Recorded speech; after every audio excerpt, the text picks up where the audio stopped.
commencer par leur montrer un petit cadeau et après je laisse. Ah mais je t'en prie. Parce tu es plus chez toi que je suis chez moi, donc je t'en prie. Je suis super content de t'avoir avec nous. C'est gentil, merci. Comme je disais, c'est aussi l'occasion de lancer les 20 ans de Dofus. Voilà, et pour l'occasion, on a fait une belle illustration. Je pense qu'on peut peut-être partager si la régie là. Ah, elle est magnifique. Qui illustre un petit peu le parcours aussi de Dofus à travers toutes les époques. Il y a du rétro, il y a même Dofus manga, il y a du touch, enfin bref. C'est ce qui va nous permettre là aujourd'hui de lancer, ça y est, tous les événements. Vous allez voir, on a prévu plein de surprises, de petits trucs, d'annonces, de nouveautés, enfin bref, il y aura de quoi se faire plaisir. Ah, il est bon, Logan. Et comme il faut envoyer la sauce un peu. Bah ouais, comme tu l'as dit, il y a effectivement pas mal d'annonces. Mais avant de passer aux annonces, je vais m'adresser à Ambeline. Je l'ai bien prononcé? Non. Ambelina. Ambelina. Ça va. Raté.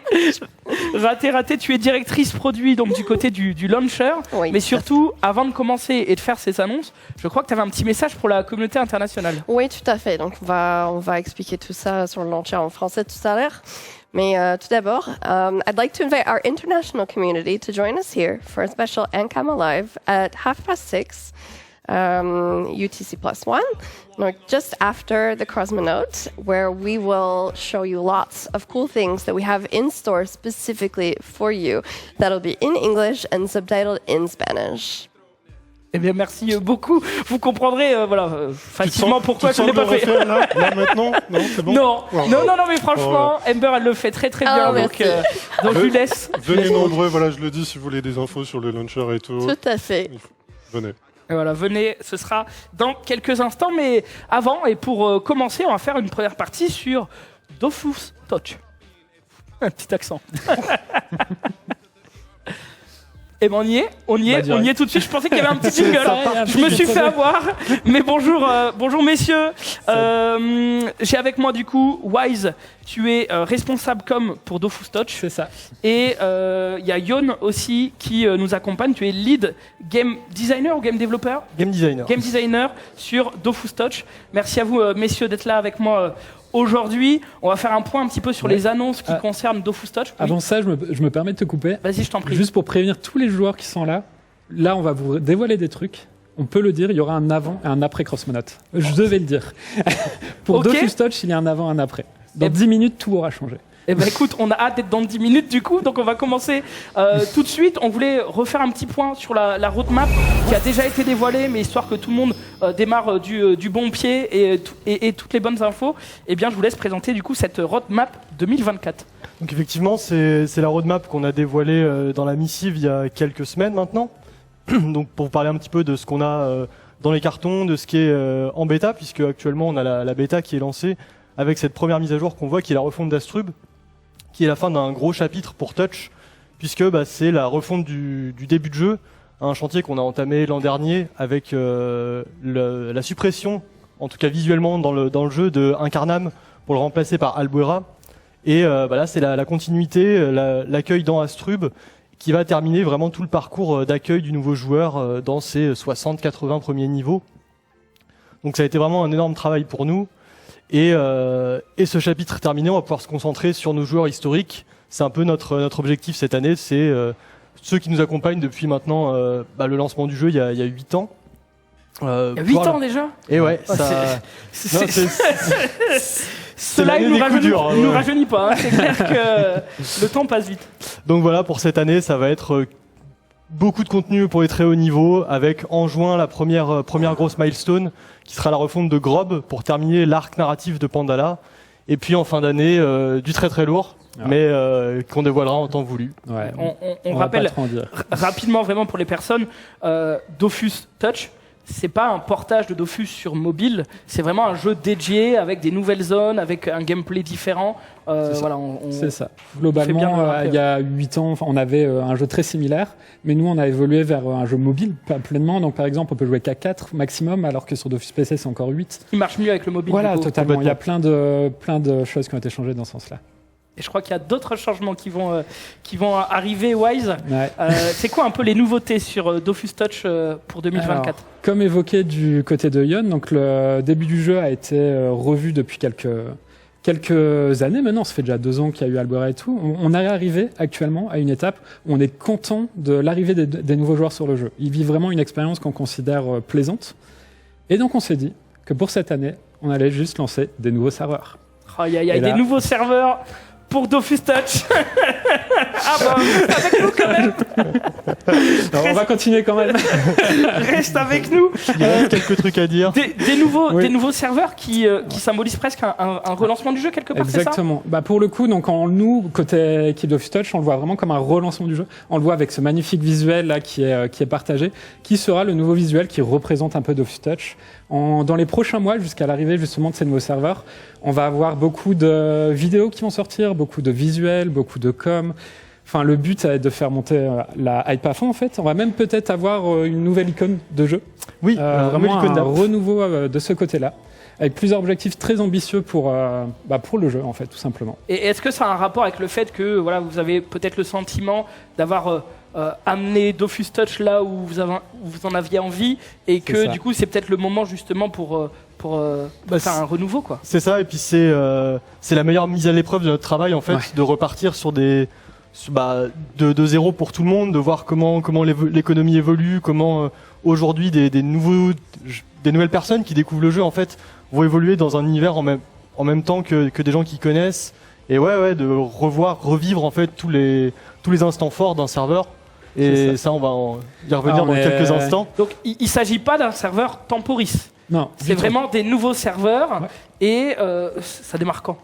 Alors au niveau des dates, déjà avant de démarrer, il y aura une phase de préinscription qui va démarrer le 12 au 29 mars, avec un objectif simple. C'est dur de se rendre compte du nombre de joueurs qui vont venir, puisque comme on a dit, on a des gros objectifs, on va envoyer du lourd niveau communication, etc.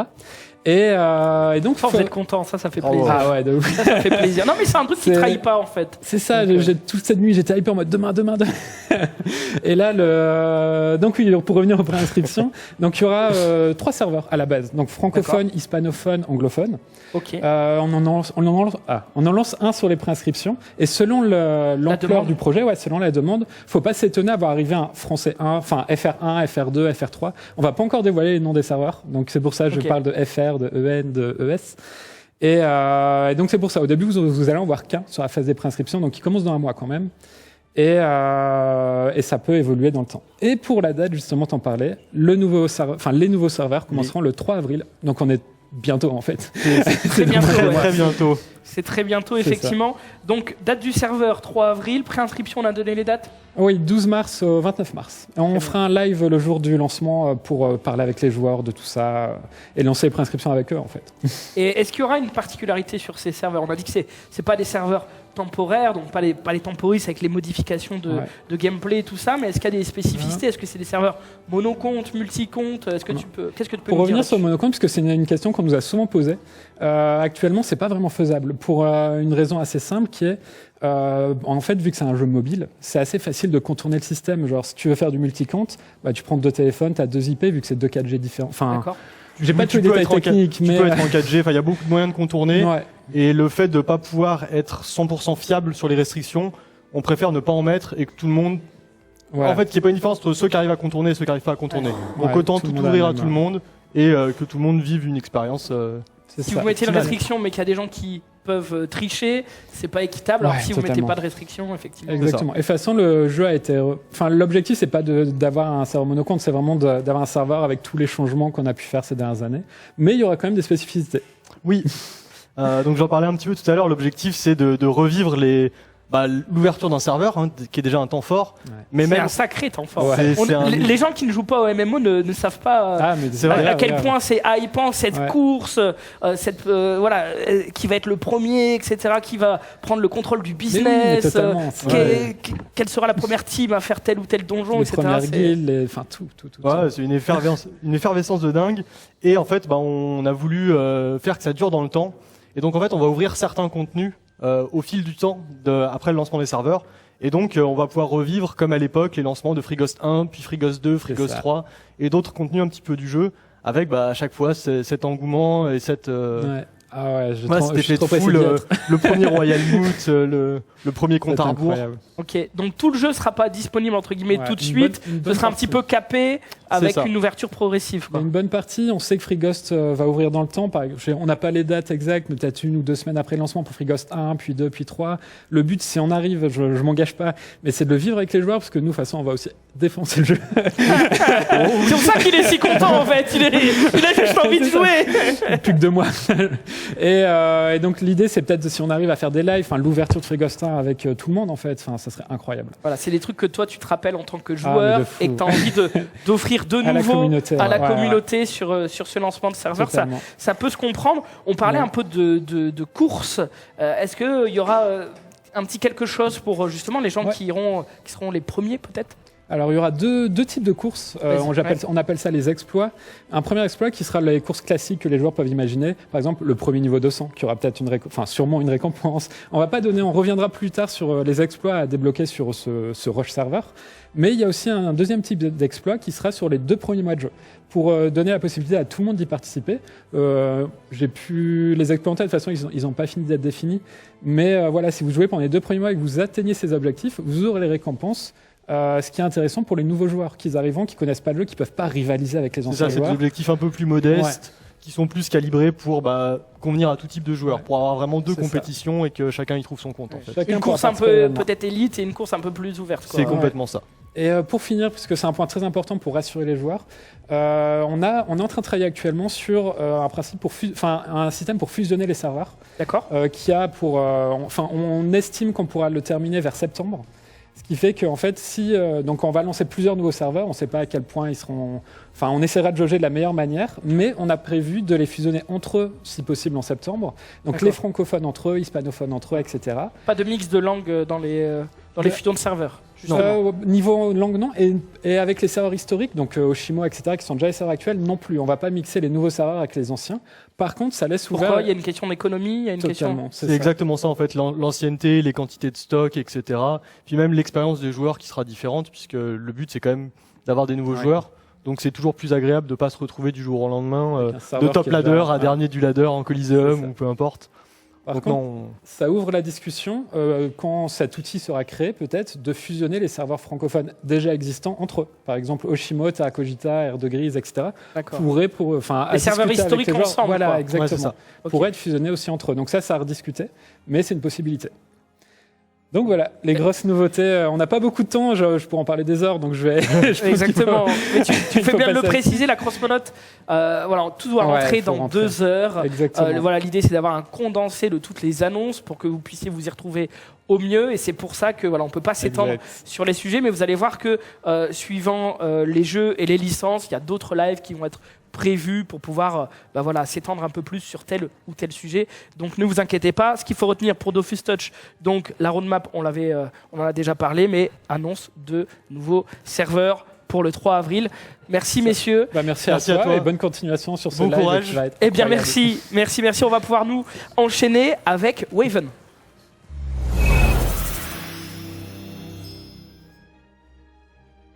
C'est parti pour cette Crossmonote 2024 et je suis rejoint par Xiale. Tu es Project Manager pour Waven et aussi Narrative Designer. Donc déjà bonjour à toi. Bonjour à toi. Zoulou, comment vas-tu ? Eh bien je vais très bien. Tu kiffes ta journée ? Je kiffe ma journée, j'ai gagné à Crossfighter. Donc, normal.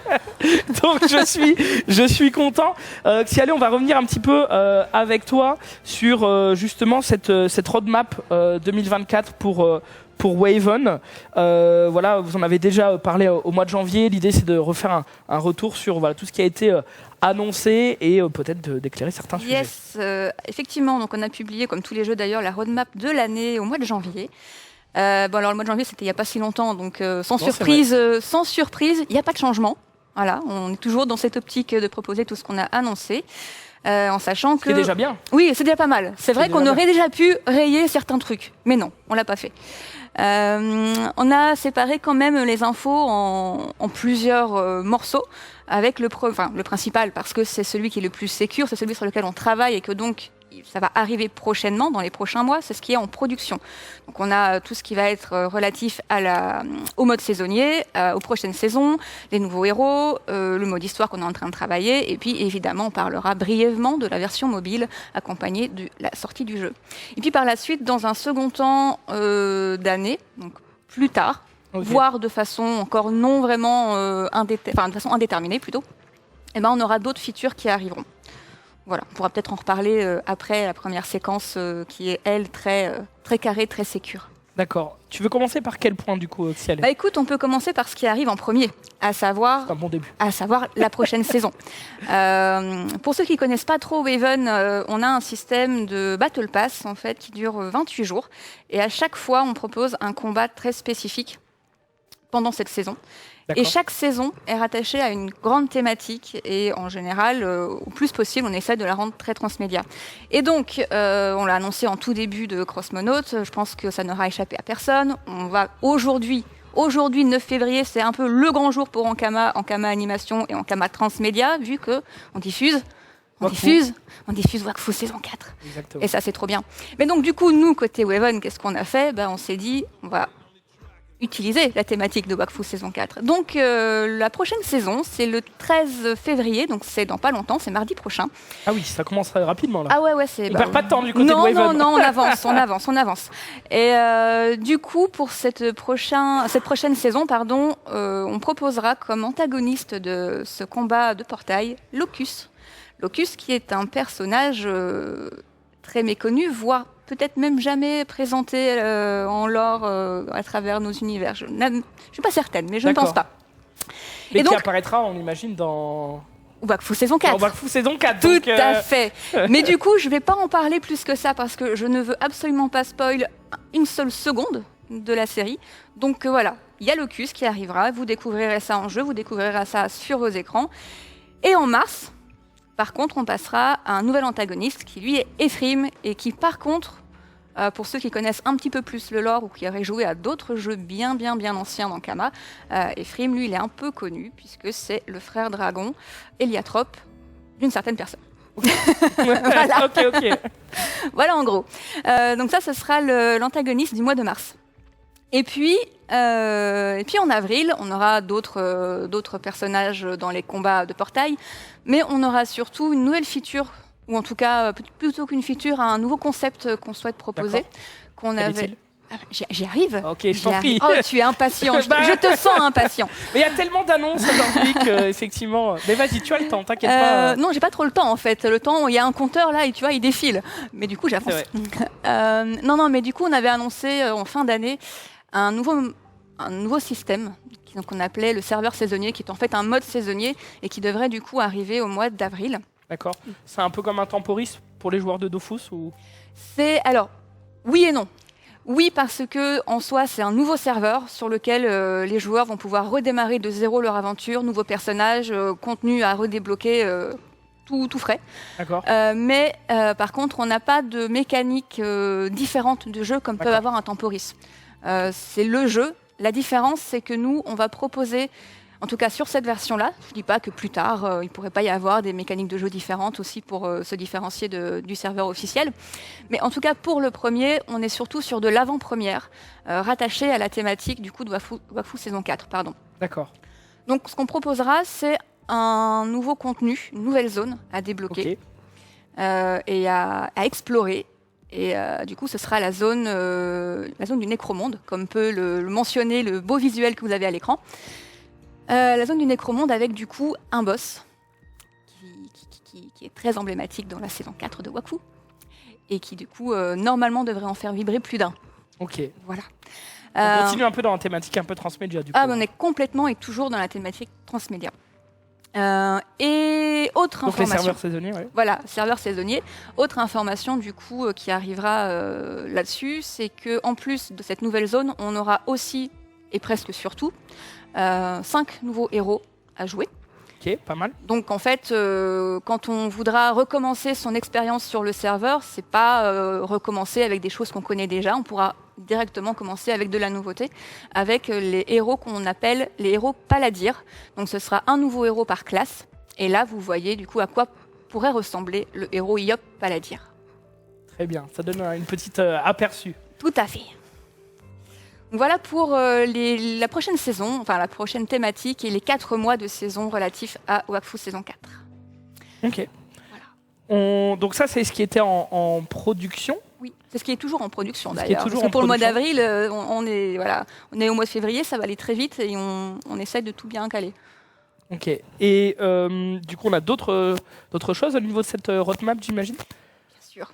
On va aborder tout de suite le sujet version mobile. Parce que je sais que c'est ce qui est le plus attendu dans la communauté Waven aujourd'hui, c'est quand est-ce que sort la version mobile. Malheureusement, c'est pas aujourd'hui que je vais pouvoir vous donner de date de sortie. Ok. Tout ce que je peux dire, c'est qu'on est quand même bien sur 2024 pour la version mobile. On n'a pas le choix, il faut qu'on sorte cette année la version mobile du jeu. Mais c'est ce qu'on disait également en décembre d'ailleurs, c'est que on a besoin de peaufiner certaines choses sur la version mobile. On veut pas se louper. Donc L'idée, c'est de ne pas bâcler, j'imagine. tout à fait. C'est quand même un gros enjeu cette version mobile et on veut prendre le temps de bien la peaufiner. On est en soft launch dans certains pays pour faire des tests, pour voir ce qui marche moins bien et du coup corriger en fonction. Et puis là, on est censé avoir une seconde étape assez décisive pour la sortie. Et en fonction de cette étape, on pourra officialiser, ok, on sort à telle date. Ok. Ou en tout cas à telle période de l'année.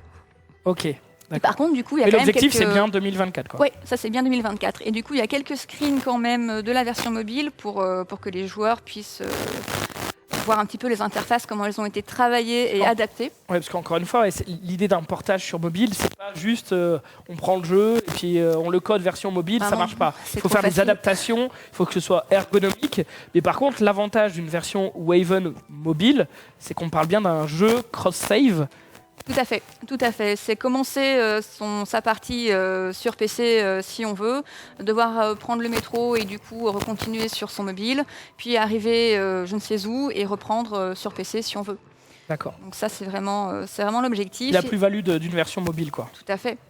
Et puis en plus, on a un jeu qui s'adapte très très bien au mode de consommation mobile. Donc plus forte raison de ne pas se louper sur la sortie. Ok. Bah, c'est tout à votre honneur. On va essayer. Ok, on peut peut-être poursuivre sur cette roadmap. On Oui. en était où? Il me semble qu'il y a encore un sujet, et c'est mon sujet préféré parce que c'est celui sur lequel je travaille particulièrement. C'est le mode histoire. D'accord. Le mode Parce histoire. que tu es narrative designer. Dessus, oui, tout à fait. En fait, on a proposé un début d'histoire principale en décembre avec la mise à jour. Parce que, donc pour rappel, on est sorti en Early Access en août, mais sans l'histoire principale. Donc on a eu beaucoup de retours de joueurs qui nous disaient « Ok, votre jeu, il est super, génial, mais c'est quoi mon but? C'est quoi mon histoire? Qu'est-ce que je dois faire ?» Donc du coup, on a commencé à présenter ça côté joueur, avec un prologue, avec une quête autour de la déesse Kra, avec Évangéline, avec Tristepin, avec Goulthard.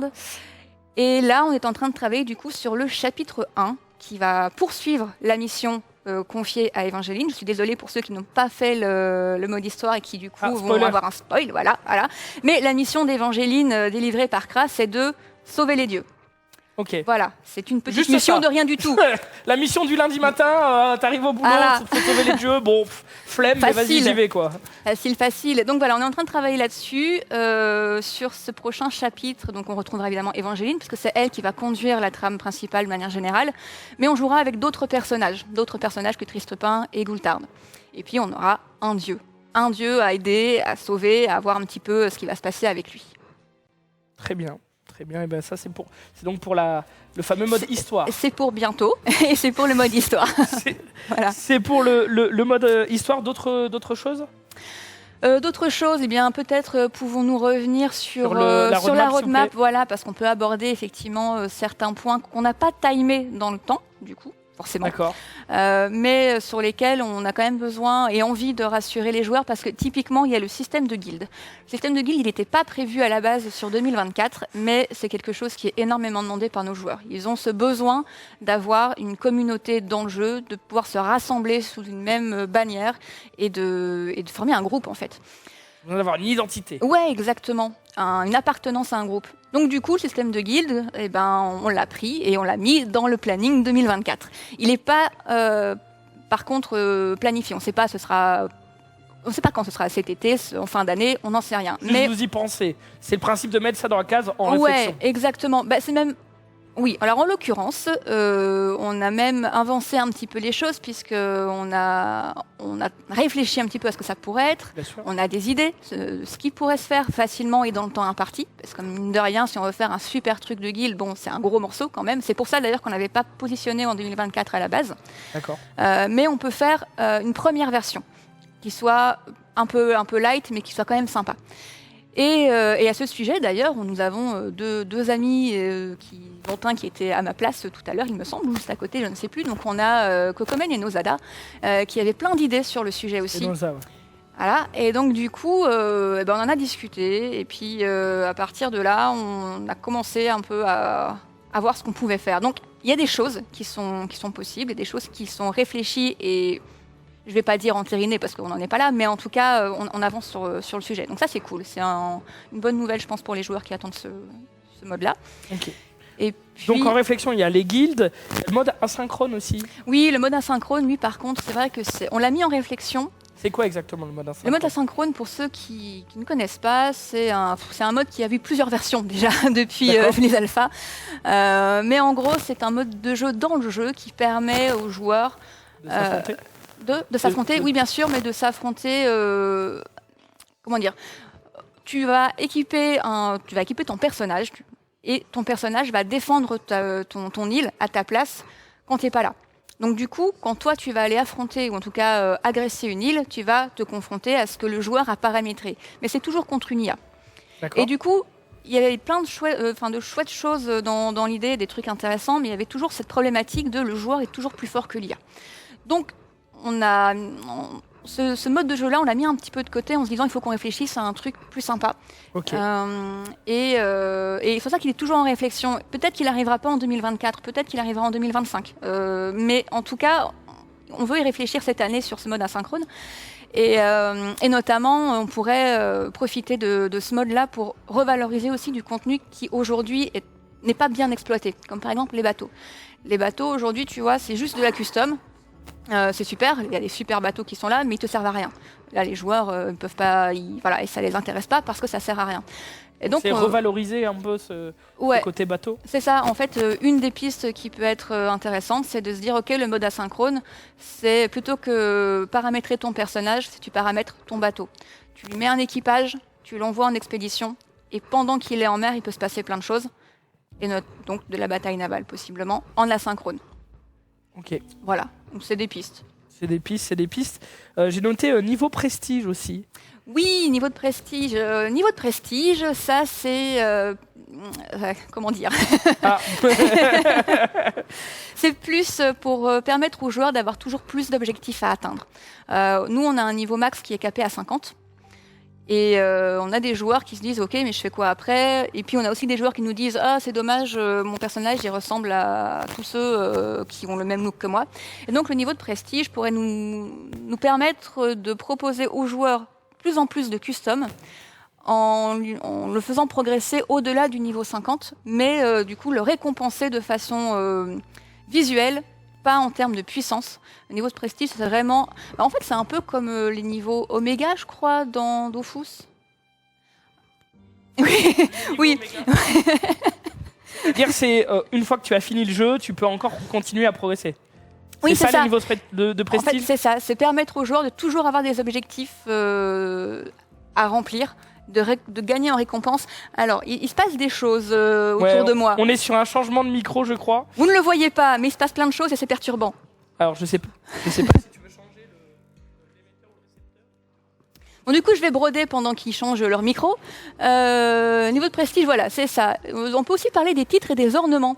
Titres et ornements, c'est aussi de la custom. Bon, ça, c'est assez clair, je pense, dans l'intitulé. C'est permettre aux joueurs de gagner en... C'est marrant parce que c'est en prestige aussi, au final. C'est un peu lié, les deux, mais c'est de pouvoir montrer à quel point il a progressé dans le jeu et ce qu'il a pu débloquer comme succès. Voilà, on est toujours en train de changer le micro, donc je continue. Nous avons aussi, bien évidemment, qui est très attendue, la classe Sacrieur. La classe Sacrieur, c'est une classe qui était déjà disponible dans certaines alphas et qu'on a retirée à un moment parce qu'on a eu beaucoup de refontes, de retravail de classe. Et au final, c'était une classe qui ne nous paraissait pas suffisamment aboutie à ce moment-là. Donc on a choisi de la mettre de côté, de bien peaufiner les autres et puis de la ressortir par la suite. Et là on en est au moment, enfin on n'en est pas là aujourd'hui, mais cette année, ce sera le moment de ressortir la classe et probablement d'ailleurs en réutilisant le système de mode saisonnier, donc quelque chose d'un peu fun pour le présenter à la communauté. Et Zou, tu es de retour parmi nous. Oui, désolé, c'est tombé sur toi, Xial. Il n'y a pas de problème. De micro, mais tu es imperturbable. Toujours. Tu es imperturbable. Xial, est-ce qu'on a fait le tour des annonces Oui, je pense qu'on a fait le tour. Ouais. Et Voilà. je pense qu'on peut passer dans ce cas à la suite. Et moi, j'ai noté qu'on va parler du launcher Ankama. Ah, je sais pas, petite hésitation, si. Si. Et si, eh bien, on parle tout de suite du launcher Ankama. C'est parti. Merci.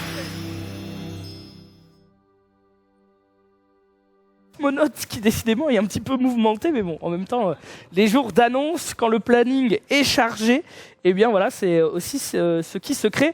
Bonjour, messieurs, dames, je m'adresse du coup à Ambelina, cette fois-ci je l'ai bien prononcé. T'as vu, j'apprends, hein. Ambelina, tu es directrice de produit au niveau du launcher d'Ankama. Et à côté de toi, on a Joss Walla qui est producteur Webtoon, du coup. Bonjour à tous les deux, merci d'être ici avec moi du coup pour cette cross-monote. On va commencer par parler un petit peu du launcher Ankama et des nouveautés qu'on va pouvoir y trouver en 2024. Ambelina, nous t'écoutons, qu'est-ce qu'on va pouvoir retrouver en 2024 ? Alors en 2024, nous allons lancer une section sur le launcher qui va permettre à tous nos fans de regarder la VOD sans être abonnés à un jeu. On va proposer des séries animées, des films en streaming, location ou achat. Et ça, c'est un beau projet qu'on avait vraiment envie de faire parce qu'on voit qu'on a des fans de nos animations. Et il y a les fans de jeux, il y a les fans de l'animation, il y a les fans des deux, mais aussi...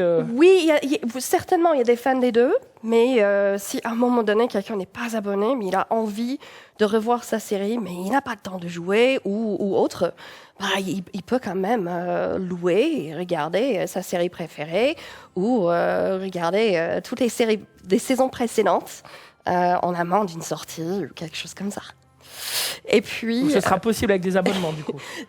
Alors, ça serait pas un abonnement, mais ça serait une location ou un achat, donc à l'article ou la saison. Ok, très bien. Donc ça arrive bientôt. Ça arrive très bientôt. On va parler aussi de Wakfu saison 4 et la suite potentiellement. Oui, justement. Donc on commence cette section VOD vraiment avec l'arrivée de Wakfu saison 4. Donc Wakfu saison 4 serait disponible sur le launcher. Alors, dans un premier temps, uniquement pour la communauté internationale. On en parlera un petit peu plus. J'en parlerai un petit peu plus tout à l'heure. Parce que ce soir, il y a un live prévu pour la communauté internationale. Tout à fait. Donc à 18h30. Donc on met Wakfu saison 4 sur le launcher. Les Français, ils ont accès à ça gratuitement sur la plateforme Oku. D'accord. Donc pour les Français. Notez bien, accès gratuitement sur la plateforme Oku. Ils peuvent se connecter dès ce soir pour regarder les 2 premiers épisodes. Et sur le launcher, ça serait du simulcast pour l'international. Donc justement, on vend des packs. Donc il y a des packs VOD, packs Webtoon, packs VOD Webtoon, packs VOD Webtoon items. Mais pour la France, c'est une précommande du Webtoon avec des items de jeux. Donc pour tous les jeux, toutes sortes d'items en fait, vraiment très chouettes. Donc vous allez avoir plus d'informations sur tout ça après le croisement note ce soir. D'accord. Sur les réseaux sociaux, j'imagine, et sur le site. Oui. Ok, mais dans l'idée, c'est voilà, quand on achète un pack, du coup, on a des items pour les autres jeux. Mais vous aurez des infos exhaustives, du coup, potentiellement ce soir sur les réseaux. D'accord, très bien. Donc les packs, je vois aussi les applis se refont une beauté. Oui, en fait, on a retravaillé toute la navigation de nos applications Cosmos et Allscreen. Donc, si vous avez jamais regardé nos applis, on vous invite à les télécharger. C'est pour les webtoons ? C'est pour les webtoons. Sur Cosmos, il y aura éventuellement aussi la VOD. Sur Allscreen, on peut télécharger des wallpapers, des fonds d'écran de nos héros préférés. Il y a vraiment toutes sortes de petites choses aujourd'hui et en plus des webtoons. On peut répéter le nom peut-être des applis pour ceux qui ne l'ont pas. Donc il y a Cosmos, qui est 100% dédié à l'univers Cosmos, avec toutes les adaptations des mangas, toutes les BD qui existent. Et des créations originales aussi en webtoon. Oui, tout à fait. On va en parler tout à l'heure. Ouais. On va en parler tout à l'heure. Donc c'est Cosmos, donc c'est pour webtoon et BD. Dédié à Cosmos, et puis All Screen, c'est des adaptations des BD dans Kama Edition. D'accord. Il y a aussi la catalogue Cosmos dessus, et puis des adaptations des BD partenaires. En fait, il y a toutes sortes de contenus. Tout le monde peut trouver son bonheur. Le premier épisode de chaque série est toujours gratuit. Et puis, on vend ça par des packs. Donc, il y a un pack avec un nombre d'épisodes plus ou moins avantageux avec plus ou moins d'épisodes gratuits, en fait, offerts selon le pack. Il y a quelques exclusivités aussi, des mini-séries entièrement gratuites, notamment liées à l'univers Cosmos. Très bien. Parfois, Comme Lance Dure. Voilà, comme Lance Dure. On a eu Sir Momor aussi, les origines de Sir Momor. Ou comme sur le slide... c'est une bonne transition, je sais, sur le slide suivant. Donc là, en fait, c'est une nouveauté qui arrive la semaine prochaine. Tranche de vie de Wakfu. Qu'est-ce que c'est? Alors, c'est gratuit déjà. Ça commence bien. Voilà. Ça commence bien. C'est comme ça. C'est 8 épisodes aujourd'hui. Ça peut aller encore plus loin. Ce sont des épisodes, ce qu'on appelle des stand-alone, des one-shots. Ok. Donc, on peut les consommer seul, quoi. Oui, en fait. Un épisode, une histoire, en fait. C'est ça. Et ce sont des épisodes qui se concentrent sur un personnage, En fait, un temps. on suit. Je vas-y. Vas-y, rebondis. je t'en prie. Hein. Ouais, on suit à chaque fois, on suit un personnage souvent emblématique qu'on a retrouvé dans la série Wakfu. Donc un membre de la confrérie du tofu, ou parfois des antagonistes ou des amis, des connaissances amicales de nos héros. D'accord. Et il aura eu une petite aventure. Alors ça peut être à différentes époques de leur vie. Par exemple, on va retrouver la Ruelle tout jeune. D'accord. Plutôt surprenant du coup. Voilà. Et du coup, c'est fait pour amener du lore, un peu de contexte, voilà. Oui, pour densifier un tout peu à fait. l'univers.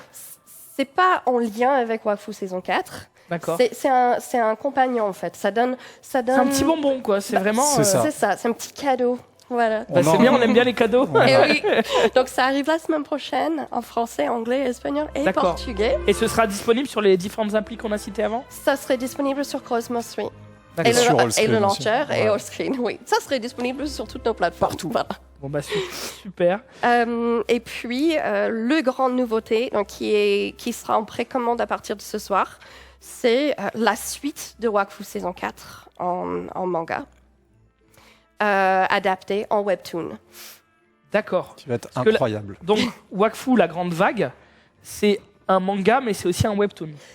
Avec deux sorties différentes, c'est ça? C'est ça. Donc, ça sort en webtoon en avril. Les 8 premiers épisodes sortent en avant-première Ouais. sur les applis et sur le launcher. Disponible en précommande dans les packs Wakfu saison 4 pour nos fans à l'international. Et disponible dans un pack spécial Webtoon plus item jeu pour les Français. Donc, ça sort en avril, les 8 premiers épisodes. Et puis, si je peux dévoiler sur le slide suivant. Eh ben, vas-y. Voilà, le manga va sortir cet été. Donc, le 7 juin, il y aura ces 2 versions de couverture. Ils sont trop sympas. Oui. Ouais. Elles sont vraiment Ah ouais, magnifiques. je suis vraiment très fière de pouvoir vous montrer ça aujourd'hui. Enfin, c'est génial. Donc, il y aura la version classique, la version collector. Et avec les deux, il y aura des cadeaux pour les jeux, une jaquette inédite, plein de choses sympathiques en fait. Donc ça, le manga, ce sera disponible au mois de juin. En mois de juin, dans les librairies ou dans notre shop, là où on achète des éditions, les livres à Kama Édition. Eh bien, chouette, merci à toi, Ambelina. Ambelina. Je vais y arriver. On va y arriver. Un jour, j'y arrive. Peut-être pour la CrossMode 2025. J'aurais besoin d'un pseudo pour mon pseudo, en fait, c'est ça. Peut-être non, juste un vrai présentateur, ça marche aussi. Ça marche aussi. Je vais pouvoir donner on a fait le tour de ce que tu voulais. En fait, Ambelina. on avait encore quelque chose Avec de très Joss, sympathique bien de sûr. Joss à dévoiler, oui. Joss, je crois que tu voulais nous parler de quelque chose de particulier qui s'appelle Dofus Tournament Championship. Qu'est-ce que c'est ? Absolument. Donc Dofus Tournament Championship, ça va être un projet transmédia. Vous aimez le transmédia, voilà. Ankama, hein. Ouais, je crois. Surtout Ça sur fait l'enchère. partie un petit peu des façons de faire. Qu'est-ce que c'est alors ? Donc ça va être une série webtoon exclusive en création originale qui va faire se rencontrer 32 champions du Crossmose, donc D'accord. de différentes époques, des champions très connus des fans qu'on a pu voir dans Wakfu, dans les trésors de Cherubim, Ok. qu'on a pu voir dans les OAV. On va même On retrouver récupère de partout, quoi.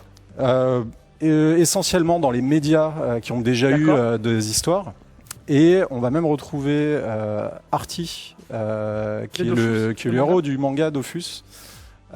Et donc, Bon ces vieux Artie, 32, quoi. voilà, tout à fait. Et ces 32 champions vont s'affronter Dans un tournoi. dans un tournoi, tout à fait. Un tournoi pour lequel on va demander la participation de notre communauté pour définir qui sont les meilleurs champions. Donc en D'accord. fait, concrètement, vous allez avoir chaque semaine un épisode. Un épisode de quoi ? Un épisode de Webtoon disponible sur le launcher ou les applications. Vous lisez votre épisode et à la fin, il faut voter pour quel champion vous voulez gagner. Ok. Et c'est la communauté qui va décider de quel champion va petit à petit gagner les matchs après match après match pour arriver à une grande finale. Donc l'événement va se dérouler. On va lancer ça cet été en fait, D'accord. été 2024, et on prévoit de finir ce championnat à l'été 2025. Vous voyez, donc ça va durer 1 an. Ouais, T'as vu les c'est matchs pas mal, hein. ici Pas mal. On progresse. Ouais. On progresse. D'accord, donc Dofus Tournament Championship, c'est donc, si je résume, Ouais. un projet qui a un petit peu 3 phases. Déjà, c'est une création originale, c'est un webtoon. Tout à fait. Ensuite, les spectateurs vont pouvoir voter, Ouais. que ce soit in-app, donc directement dans l'appli, voire potentiellement sur le launcher. C'est ça. C'est Oui, possible. c'est ça. Non, Tout à ça fait. serait Voir aussi sur le launcher, l'enchère, oui. Complètement. À votre avis, qui gagne ? C'est ça. Et c'est un tournoi qui dure 1 an. Et c'est le vote de la communauté qui va décider de l'avenir de ces héros. Ok, donc sont 32 au départ, puis 16, puis 8, puis Et à 4. la fin, il n'en c'est aura ça. qu'un. Ok, comme, Ne peut comme un rester jeu qu'un. télé qui me passe en tête. Exactement. Et donc, ce sera l'occasion aussi, d'un point de vue transmédia, de mettre en avant tous les contenus liés à ces champions chaque semaine. Ça va nous permettre de redécouvrir en fait des personnages. Parfois, on découvre il y avait une bande dessinée, il y avait un manga sur ce personnage. Donc ça va être marrant. Et puis trop bien parce que les héros, excuse-moi je te coupe, les héros dans leur œuvre, voilà, on sait ils sont forts, des fois ils battent le méchant, machin, etc. Mais tu sais pas si tu prends tel personnage de telle œuvre et que tu l'opposes à tel personnage Ça de va telle être œuvre, intense. qui gagne ? On n'a jamais connu Ça va ce être intense. versus. Ça va être intense. J'aime beaucoup l'idée en tout cas. On compte Félicitations. sur la communauté pour vraiment se déchirer autour de l'avenir de ces champions. Et ça va être fun, ça va être beaucoup de fun. On va aussi avoir, en fait, on va être dans l'aspect transmédia, on va avoir aussi plein de surprises avec les différents jeux vidéo. Enfin, voilà, on est en train de travailler là-dessus. C'est un projet transversal, vraiment. Vraie collaboration, oui.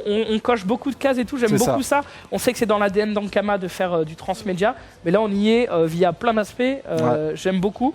Ce sera disponible donc à partir de cet été. Cet été, ouais. Et puis on espère que vous apprécierez le contenu.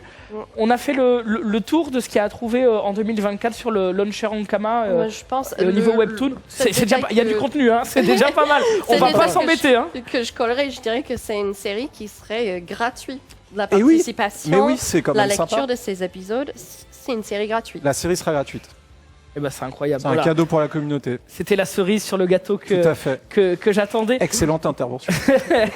Merci beaucoup Amber et Joss Walla pour votre participation Merci toi. à cette Merci à toi. Cosmonaute. Avec grand plaisir. On va pouvoir, nous, de notre côté, enchaîner avec la prochaine thématique qu'on va aborder. Il s'agit bien sûr de Wakfu.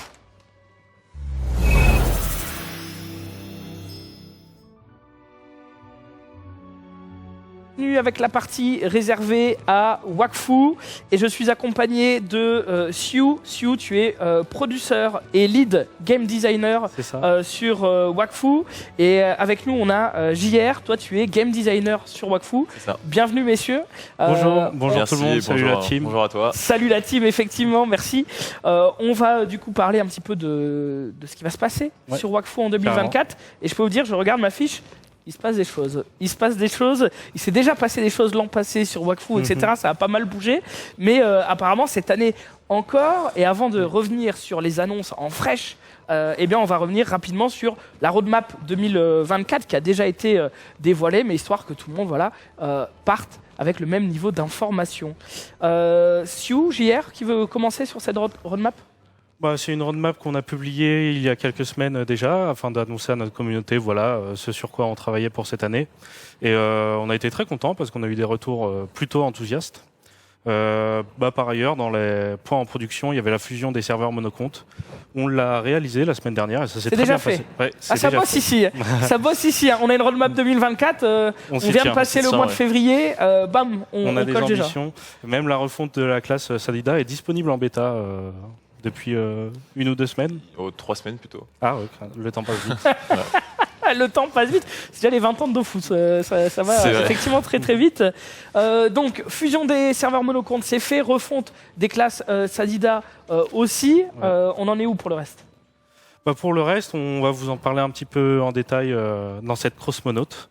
Et notamment sur l'aspect contenu qu'on a envie de développer pendant cette année. Ok, alors déjà on sait qu'aujourd'hui sort Wakfu saison 4, on a vu pas mal de jeux ou d'IP d'Ankama qui ont annoncé des choses en fonction de Wakfu saison 4. Bon, Wakfu le jeu là, il y a quelque chose avec Wakfu la série, oui ou non ? On s'est dit qu'il y avait un truc à faire. Oh, bonne idée. Oui, évidemment, c'est un grand tournant, un grand moment dans cette année à Ankama. Et on a voulu proposer déjà du contenu en rapport avec déjà les Necromes, qui sont des personnages un petit peu mystérieux, que vous pourrez retrouver dans la saison 4 qui sort aujourd'hui. Avec exactement. Les premiers épisodes. C'était du contenu en adéquation avec ce qu'on voulait faire. On a réussi à concilier les deux, tout à fait. Donc c'est top. Vous avez fait une pierre deux coups, quoi. Exactement. Vous avez fait une petite pierre deux coups. Voilà, il y aura différents petits contenus. On va pas tout vous dévoiler maintenant. Mais on a prévu aussi des petits cosmétiques pour accompagner tout ça. Exactement. Donc ça, c'est pour la partie en rapport avec Wakfu saison 4. Mais je crois qu'il y a un sujet assez conséquent, des travaux ici qui sont en cours. Et je crois que c'est toi, Siu, qui voulais me les présenter. Ah, on a un petit aperçu ici des items disponibles en jeu pour Wakfu saison 4. C'est ça passe toujours très bien. On a été très inspiré par le thème des Necromes. C'est des personnages un petit peu mystérieux, comme je l'ai dit. Donc c'est vraiment cool d'avoir travaillé un peu là-dessus. Il y aura d'autres choses, évidemment. On va vous révéler ça plus tard. Ouais, et évidemment, il y aura d'autres choses. On parlait de chantier sur cette année 2024. Est-ce que tu veux prendre la parole là-dessus ? Je crois que c'était presque une demande des joueurs. Oui, c'est la refonte des interfaces, je suppose, à laquelle tu fais référence. Exactement. Est-ce que tu peux expliquer de quoi il s'agit alors, Siu ? C'est une refonte à la fois artistique et ergonomique de toutes les interfaces du jeu, tout simplement. Juste ça. En fait, on se rend pas compte, mais c'est assez conséquent, quoi. Oui, c'est vrai. C'est vrai que les joueurs ne se rendent pas toujours compte. Ils se demandent pourquoi est-ce qu'on l'a pas fait plus tôt. C'est quelque chose qui revient très souvent depuis longtemps maintenant sur Wakfu. On en a conscience. On aimerait les améliorer. On essaie de le faire petit à petit. Mais une vraie refonte complète, c'est quelque chose de très demandant en termes de ressources. Mais avec l'arrivée des serveurs monocomptes l'année dernière et donc beaucoup de nouveaux joueurs, c'est effectivement le retour qu'on avait le plus. C'était les interfaces. Il y avait quelque chose à faire. Donc on a pris le pas. Vous avez écouté. Cette année, on va les attaquer, on va attaquer le chantier. On a écouté la communauté pour une fois. Je plaisante, on a l'habitude. Calmez-vous dans le chat, calmez-vous. On est souvent en adéquation avec la communauté, pour le coup. Ça nous fait plaisir de faire plaisir. Et pour les interfaces, on a décidé de se tourner vers des collaborateurs pour nous aider à faire la refonte. Parce que, en fait, c'est beaucoup de boulot, c'est beaucoup de temps. Et on a décidé de se tourner vers une société de professionnels qui s'appelle Figs. On a collaboré avec eux déjà au cours des derniers mois pour vous proposer une refonte complète des interfaces qu'on va vous montrer un petit peu aujourd'hui. Ah, mais voilà, c'est ça. Moi, je veux. Parce que bon, on parle de refonte d'interface, tout ça et tout. Bon, est-ce qu'on peut voir de quoi on parle? Est-ce qu'on peut voir de quoi il s'agit? On n'est pas venu les mains vides. Alors, quelques petits mots d'ordre d'abord avant de vous montrer tout ça. On t'écoute. On va manipuler un logiciel qui s'appelle Figma. Donc, déjà, pour les performances, même si la régie nous a filé un top ordinateur, les interfaces elles vont être tellement puissantes que ça risque un peu à côté quand même. un petit peu de laguer. Et puis, déjà, c'est un logiciel pour se donner une idée et pour voir un petit peu à quoi ça ressemble. Une fois manipulé. Plus que des images, c'est une vraie maquette qu'on va pouvoir manipuler. Mais c'est pas du tout en jeu encore, c'est pas du tout développé encore. On va pas lancer Wakfu et vous montrer ce qui se passe dans Wakfu là. Voilà. On travaille déjà dessus, mais c'est pas en jeu. C'est ça. C'est ça, c'est une maquette exactement, et c'est pas du tout développé et c'est pas terminé non plus. Donc il y a plein de choses qui peuvent encore évoluer selon les retours de la communauté aussi. Ok, mais ça permet du coup de vous montrer un petit peu de quoi il s'agit. Est-ce que tu peux nous montrer du coup, Siou? Parce que là, j'ai l'eau à la bouche un peu. Je suis venu avec du lourd, comme on dit. On va commencer par l'hôtel de vente. Donc je vais vous présenter un petit peu les fonctionnalités de base. Attention, ça va faire un petit choc pour les personnes qui étaient habituées à la précédente interface. Voilà comment se présente le nouvel hôtel de vente, donc avec toujours des objets, une liste d'objets, un prix. On peut filtrer, on peut trier par quantité, par chasse, par prix. On peut faire des recherches affinées, on voit qu'il y a des filtres, des niveaux, des raretés, etc. Ça me paraît bien sympa. Admettons que je cherche un objet en particulier, mettons un collier joie. On me propose, je clique dessus et hop, je vois la liste des colliers joie. Je décide d'en trouver un qui me plaît, je clique et je l'achète et c'est bon. Bravo pour cet achat. Pas de surprise jusqu'à présent. Mais ici, on rentre dans les nouveautés avec le nouveau système de faire des offres d'achat. Ok, parce que tu as montré la partie un peu esthétique, mais il y a aussi des nouveautés qui vont être pratiques à la fois pour les acheteurs, mais aussi pour les vendeurs, quoi. Oui. Ok, intéressant. Et montre-nous, j'ai hâte de voir ça. Plus d'ergonomie et plus de fonctionnalités.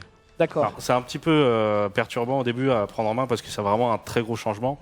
Mais notamment, ça permet de faire ce système d'offres d'achat. Si je vois qu'il y a des objets mais qui ne me conviennent pas, ils n'ont pas les bonnes chasses ou ils n'ont pas le bon prix, je peux faire une offre d'achat. Voilà, je clique tout simplement, ça m'ouvre un nouveau menu où je peux en fait définir tout un tas de choses. Je peux voir déjà les offres d'achat concurrentes qui existent sur cet objet, les objets actuellement en vente de ce type-là, histoire de affiner ma proposition. Je choisis un prix, je choisis une durée. Pour les joueurs plus avancés, on peut choisir si on cherche certaines chasses, certains combos, fixes ou pas fixes, si on cherche des affixes en termes d'éléments ou de sublimation.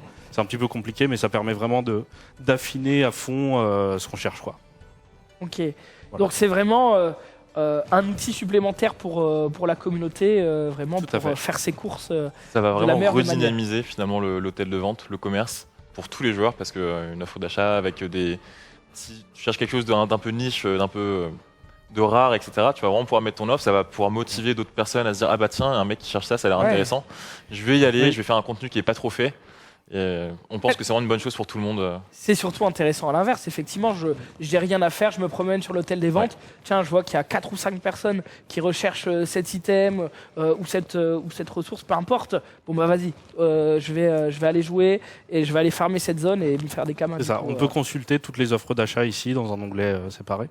Là, je vais vous montrer un petit peu comment on vend un objet. Alors on regarde les offres qu'on a mis précédemment, rien ne s'est vendu, aïe aïe aïe, bon tant pis. J'ai fini mon donjon, je mets en vente mon objet. Ouais. J'ai 2 façons de faire, soit je glisse-dépose depuis mon inventaire comme avant. Et alors, on peut faire comme ça si on veut. Et sinon j'ai la liste ici avec des filtres si je veux aller plus vite dans la recherche. Globalement on a beaucoup plus de filtres qu'avant sur toutes les fonctionnalités, pour être vraiment très précis. Voilà, et ensuite je mets en vente, pareil, j'ai les propositions d'achat. Je peux remarquer, ah tiens, quelqu'un a une proposition d'achat qui me satisfait, je peux lui vendre directement.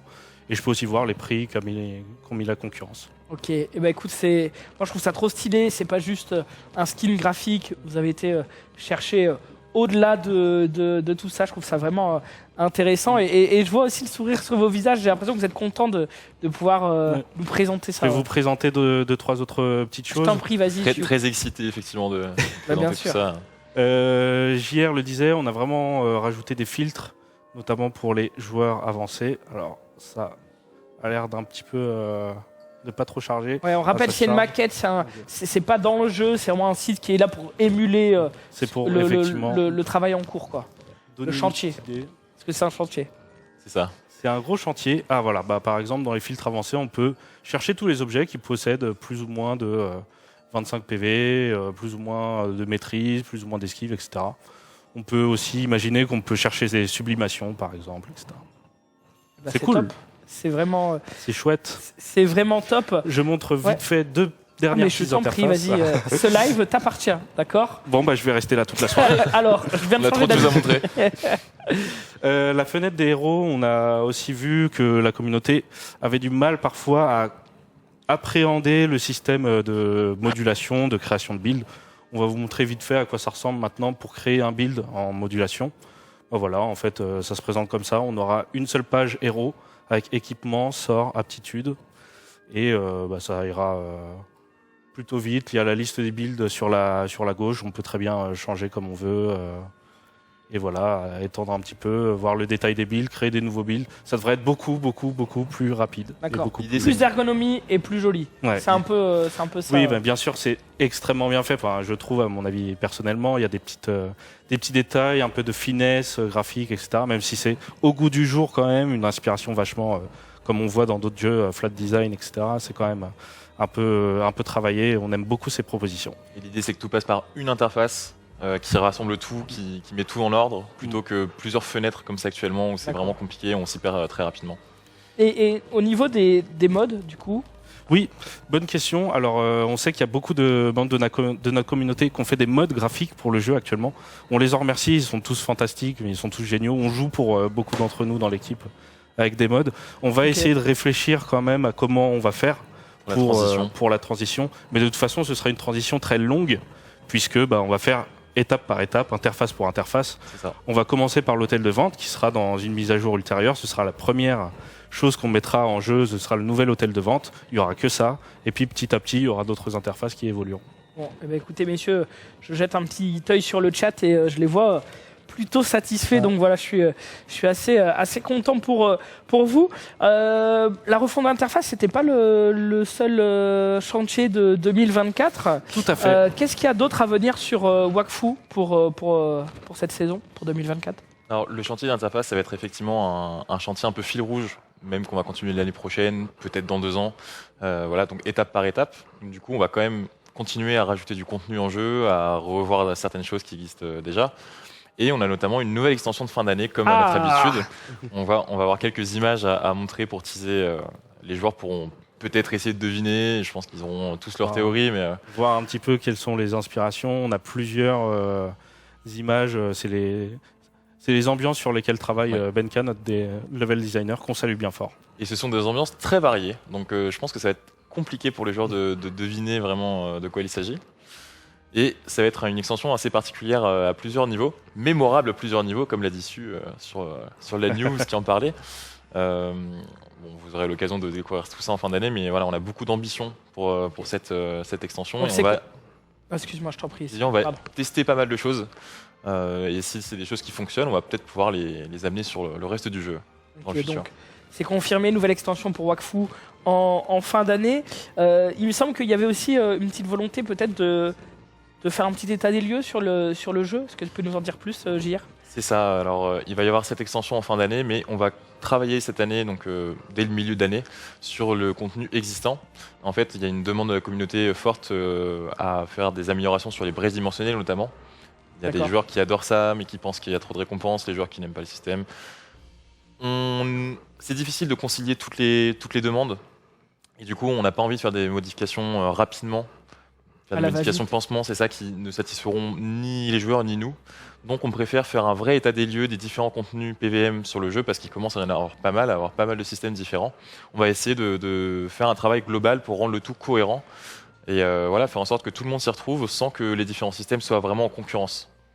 Ok, très bien. Donc nouvelle extension de confirmer pour la fin d'année, un état des lieux qui va être fait un petit peu sur le jeu et pour voir un petit peu s'il n'y a pas des changements à faire à certains niveaux. Et il me semble qu'en parlant de changement, il y avait peut-être un truc au niveau des stèles. Est-ce que c'est vraiment un changement ? Alors, pour le coup, effectivement, les sales, on parle vraiment de refonte. C'est un système que les joueurs connaissent déjà, les joueurs d'un certain niveau, parce qu'il n'y en a pas sur tout le jeu. Donc, c'est justement un système qu'on aimerait étendre sur tout le jeu. Et du coup, en même temps, on aimerait le rendre un peu plus cohérent sur le jeu, parce qu'il y a un système de sales sur différents contenus, mais qui ne fonctionne pas toujours de la même manière. Donc voilà, on va les retravailler. Ça va être un système plus simple à comprendre et peut-être plus intéressant pour plus de joueurs. Du coup, ça arrivera vraiment cette année, une vraie refonte. Et en même temps, on va en profiter pour revoir un petit peu le reste du contenu. C'était une bonne occasion. Faire un bel équilibrage sur le reste des contenus, effectivement. On va essayer de cultiver les différences un maximum. C'est vraiment le mot d'ordre. Et ben c'est ce qu'on vous souhaite, cultiver les différences potentiellement sur Wakfu. Vous avez vu un petit peu refonte des interfaces, nouvelles extensions pour la fin d'année et plein de petits changements à venir. Messieurs, merci beaucoup. Merci beaucoup, merci à la communauté. On espère que le contenu va vous plaire et à très bientôt. Super cross-pronote à tout le monde. Et ben merci beaucoup. Nous on va pouvoir continuer après Wakfu. On va parler de One More Gate. Merci. One More Gate, jeu plutôt récent d'Ankama ici, et je suis rejoint par Adrien. Adrien, tu es game designer pour One More Gate et tu es accompagné de Simon qui lui est game développeur. Exactement. Merci beaucoup à vous messieurs d'être ici. On va pouvoir du coup parler des nouveautés pour One More Gate dans cette année 2024. Mais avant de commencer, est-ce qu'on peut peut-être faire une espèce de bilan sur One More Gate? Qui veut commencer? Bon, allez, vas-y. Ouais, carrément. C'est vrai que là, sur One More Gate, c'est un peu une page qui se tourne. Enfin, voilà, on a fait une production qui a duré à peu près 3 ans avec une petite équipe. Donc, voilà, là, le jeu est sorti il y a quelques mois, donc c'est tout chaud. C'est assez, plein d'émotions, tout ça. Et donc, ouais, on tenait particulièrement à remercier en fait tous les joueurs qui nous ont accompagnés durant l'Early Access. C'est vrai que faire l'expérience de jeu avec eux, ça a été vraiment quelque chose de particulier, surtout sur ce format de jeu-là solo. Et en fait, on tenait à dire merci aussi parce qu'il y a eu un très bon accueil du jeu à sa sortie, que ce soit sur la communauté Discord ou sur Steam avec les reviews. Vraiment, on était super contents de ça. Donc merci à vous. Voilà. C'est un très bon bilan, du coup, bilan positif ici pour One More Gate. Donc ça, c'était un petit peu le bilan sur l'existant, le jeu qui était en Early Access puis qui est sorti courant janvier. Mais c'est quoi la suite pour One More Gate? C'est fini, ça continue, c'est quoi? Ça va continuer un peu. On a du contenu qui arrive là très bientôt, toute fin février. C'est les familiers. Donc c'est un contenu qui va arriver sous forme de DLC. Okay. Les joueurs vont pouvoir en fait acquérir jusqu'à 3 familiers. Adopter même. Adopter. 3 familiers. Donc Incognito, Vivaldi. Ils sont mignons, hein. Et Gon. Ouais. Je sais pas qui a choisi les noms, mais il y a un bail. Ils sont mignons. Et en fait, ils vont aider Oropo, donc le personnage principal du jeu, durant les combats. Donc en fait, ce qui se passe, c'est que le joueur va pouvoir choisir un familier, le faire évoluer au fur et à mesure de sa progression, choisir des compétences pour son familier et aller en combat, et ça va l'aider tout au long de son aventure. Voilà. Et au niveau maximum, le joueur va débloquer une carte unique, liée au familier. Voilà. Donc ça, c'est pour le contenu du DLC. Ouais. On a dit il y en a 3 différents, donc un pour chaque familier, j'imagine. Ça sort quand? Ça coûte combien? Dis-nous tout. Alors ça sort le 27 février. Donc très bientôt sur on aime bien quand il y a des annonces et on te dit c'est dans 2 semaines, tu vois. Et là t'es là, yes, let's go. Un peu plus de 2 semaines, je crois, mais ça arrive bientôt. Ouais. Ça arrive bientôt. Ankama Launcher Steam toujours. Donc c'est des petits DLC. Donc chaque familier c'est 2,99 €. Et en fait il y a un pack. Ouais, c'est ça. Il y a un pack à je crois un peu moins de 7 €. Ouais. Voilà, pour les 3 familiers en même temps. Sachant que voilà, l'idée c'est que pour les joueurs qui connaissent pas One More Gate et qui découvrent le jeu, vous pouvez profiter. Voilà, on mettra un pack global avec le jeu et les familiers. Mais donc, ouais, voilà, l'idée c'est... C'est la vidéo du DLC, hein. Oui, voilà, donc avec un petit familier qui va nous suivre un peu partout, que ce soit dans les donjons ou en ville. Et en combat, donc où il va nous aider. Donc chaque familier a son petit talent comme ça, qui va intervenir en début du tour du joueur. Donc voilà, il y a chaque familier a un peu son petit profil. Incognito, c'est un écureuil un peu espiègle qui va tabler sur les dégâts directs. Ok. Vivaldi, qui est un petit tronc-nid, la petite bûche de bois que tu as vu tout à l'heure, qui est plus sur la défense. Et Gon, la petite dragoune, qui elle est un peu plus spécial. Il y a des comportements un peu atypiques comme ça. Pourquoi Vivaldi? Ça, je suis désolé, ça m'intrigue, mais... En fait, parce que j'allais enchaîner, désolé. Mais parce qu'en fait, chaque nom de familier est en fait typé en fonction de ses skins. En gros, pour chaque familier, ils vont pouvoir changer d'apparence, mais de manière un peu spéciale. Incognito, c'est un petit détective, un petit espion, qui va changer d'apparence un peu aléatoirement pour toujours rester, toujours se fondre dans le décor. Vivaldi, parce que il change d'apparence au fil des saisons. Ok, en fait, j'ai la ref. Voilà, ça va cycler. Et donc ça printemps, été, automne, hiver.